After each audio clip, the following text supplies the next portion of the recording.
Party జిల్లా కార్యదర్శి గారు మాట్లాడింది. ఈరోజు పార్టీ మండల మహాసభ జరుపుకుంటా ఉన్నాం.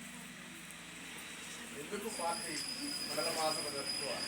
ఇప్పటి వరకు మేము చేసినటువంటి పోరాటాలు, ఉద్యమాలు, మనం ఇక్కడ సౌకర్యాలు కావాలని, లేదు ఫారెస్ట్ వాళ్ళ ఇబ్బందులు పోవాలని ఏ రకమైన ఉద్యమాలు, పోరాటాలు చేసినామో మీ అందరికీ తెలుసు.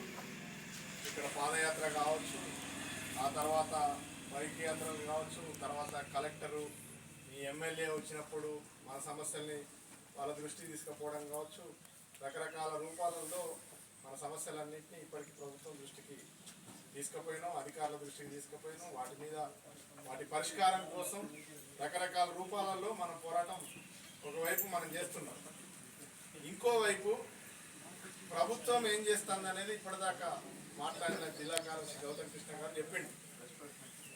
మనమేమో మాకు నీళ్లు కావాలి తాగడానికి, మాకు ఉండడానికి ఇల్లు కావాలి, ఇందిరమ్మ ఇల్లు కట్టుకోవడానికి అవకాశం ఇవ్వాలి, మా భూములకు పట్టాలు ఇవ్వాలి, మాకు కరెంటు కావాలి, మాకు మంచినీళ్ళు కావాలి అని చెప్పి మనం అడుగుతాను.